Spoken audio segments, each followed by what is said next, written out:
ادارۃ القرآن کے زیر اہتمام ہونے والے صحت کے اصول کورس کے اندر میں اور آپ جمع ہیں۔ اللہ تبارک و تعالی ہماری حاضری کو قبول فرمائے اور اپنے حبیب طبیب صلی اللہ تعالی علیہ وسلم کے قدمین شریفین کے صدقہ سے اللہ دنیا اور آخرت میں تمام تر پریشانیوں سے محفوظ فرمائے۔ طب نبوی میں بیماریوں کے علاج کے لیے قرآن و حدیث میں کئی اصول اور طریقے بیان کیے گئے۔ نبی اکرم صلی اللہ تعالی علیہ وآلہ وسلم نے بیماریوں کا علاج ارشاد فرمایا، خالی روحانی طریقوں سے نہیں بلکہ طبی اور قدرتی علاج سے بھی حضور علیہ السلام نے اپنی امت کو نوازا۔ طب نبوی میں بیماریوں کے علاج سے متعلق چند اہم اصول اور قدرتی طریقے ذہن میں رکھیں، زندگی میں بے شمار جگہوں پر کام آئیں گے، اور وہ طریقہ کتنا عظیم طریقہ ہوگا جس طریقے کو اللہ کے حبیب طبیب صلی اللہ تعالی علیہ وآلہ وسلم نے بیان فرمایا۔ سبحان اللہ۔ انتہائی اہم ترین وہ طریقہ ہوگا جو زبان مصطفیٰ صلی اللہ تعالی علیہ وسلم سے نکلا۔ حضور علیہ السلام نے زندگی کے ہر پہلو میں حضرت انسان کی اصلاح فرمائی، وہ روحانی پہلو ہو، چاہے وہ علاج کا پہلو ہو، زندگی کے ہر پہلو پر نبی مکرم نور مجسم شاہ بنی آدم صلی اللہ علیہ وآلہ وسلم نے اپنی امت کی رہنمائی فرمائی۔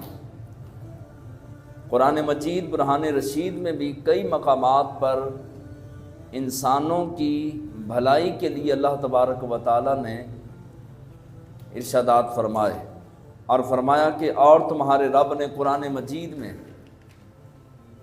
اور تمہارے رب نے شہد کی مکھی کے دل میں یہ بات ڈال دی کہ پہاڑوں میں، درختوں میں اور چھتوں میں اپنے گھر بنائے، پھر ہر قسم کے پھلوں اور پھولوں کے رس چوسے اور اپنے رب کے ہموار کیے ہوئے راستوں پر چلتی رہے۔ اس کے پیٹ سے مختلف رنگوں کا ایک شربت نکلتا ہے۔ یہ اللہ قرآن میں فرما رہا ہے، شہد کی مکھی کے پیٹ سے مختلف رنگوں کا ایک شربت نکلتا ہے جس میں لوگوں کے لیے شفا ہے۔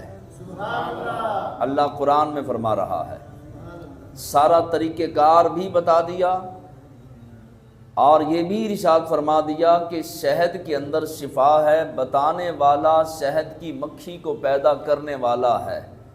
شہد کو پیدا کرنے والا مکھی کے پیٹ کے اندر پھیکے پھلوں اور پھولوں کے رس کو مٹھاس دینے والی ذات خود رب العالمین کی ہے، اور رب ہو کر فرما رہا ہے کہ اس کے اندر شفا ہے۔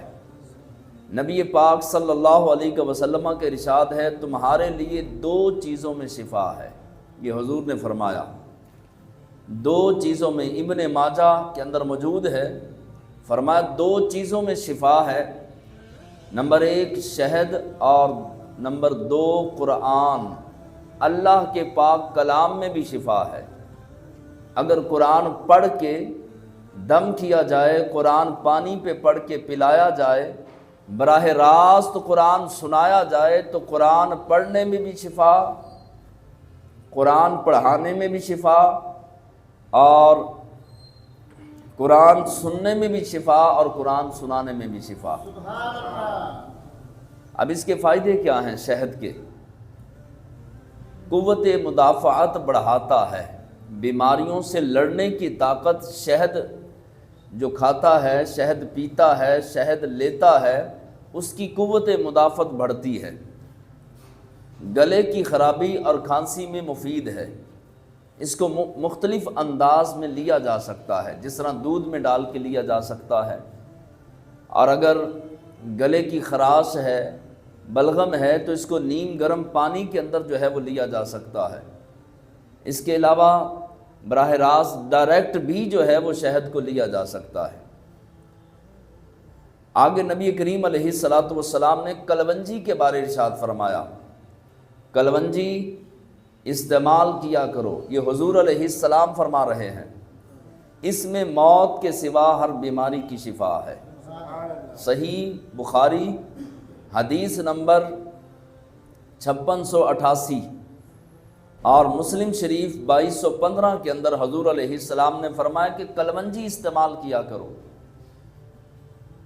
اب کلونجی کیوں استعمال کریں؟ فرمایا اس میں موت کے سوا ہر بیماری کا علاج ہے کلونجی کے اندر۔ جب سے ہم نے جو ہے وہ طب نبوی کو چھوڑا اور ڈاکٹروں کے پیچھے دوڑے اور بھاگے تو بجائے ٹھیک ہونے کے ساتھ رسوا بھی ہوئے اور ساتھ مال بھی گیا اور ساتھ صحت بھی گئی۔ اب کلونجی کے فائدے کیا ہیں؟ سردی نزلہ زکام میں مفید ہے، شوگر، بلڈ پریشر اور کولیسٹرول کو کنٹرول کرتا ہے، دماغی کمزوری اور یادداشت کے لیے بہترین ہے۔ جن بچوں کا حافظہ کمزور ہے ان کو آپ کلونجی دیں تو کلونجی کے اندر شفا تو ہے، مگر یہ شفا کے ساتھ ساتھ جو ہے وہ حافظے کو مضبوط اور پٹھوں کو مضبوط کرتی ہے۔ اور کلونجی کے بارے نبی کریم صلی اللہ تعالی علیہ وسلم کی اور بھی احادیث ہیں۔ اب اس کو لینے کا طریقہ یہ ہے کہ آپ اس کو ایک چٹکی لے، منہ میں رکھیں، اوپر سے سادہ پانی پی لیں۔ کلونجی کے چند دانے آپ ہنڈیا کے اندر ڈال لیں، آپ سالن کھانے لگیں اس میں ڈال لیں۔ عورتوں کا ذہن بنائیں، گھر کے اندر ماں کھانا بناتی ہے یا زوجہ بناتی ہیں یا بیٹی بناتی ہیں تو ان کو کہیں کہ چند 2 چٹکیاں جو ہیں وہ کلونجی کی بھی جو ہے وہ سالن میں ڈال لیا کرو۔ اور اسی طرح آٹا گوندنے لگے، 1 چٹکی جو ہے وہ آٹے میں کلونجی ڈال لیں۔ تو کلونجی اگر لیتے رہیں گے، آٹے کے ذریعے، روٹی کے ذریعے، سالن کے ذریعے، پانی کے ذریعے، شہد کے ذریعے، کسی ذریعے سے بھی کلونجی لے سکتے ہیں، چاہے اس کو آگ لگے یا نہ لگے۔ یعنی کہ کلونجی چاہے پکی ہو چاہے کچی ہو، ہر صورت میں شفا دیتی ہے۔ آسان ترین حل کلونجی کا یہ ہے کہ 1 چٹکی کلونجی منہ میں رکھیں، پانی پی لیں، تو انشاءاللہ العزیز حدیث پاک کے مطابق اس بندے کو اللہ تبارک و تعالی شفا دے گا، اگر وہ بیمار ہے، اور اگر تندرست ہے تو بیماریوں سے محفوظ رہے گا۔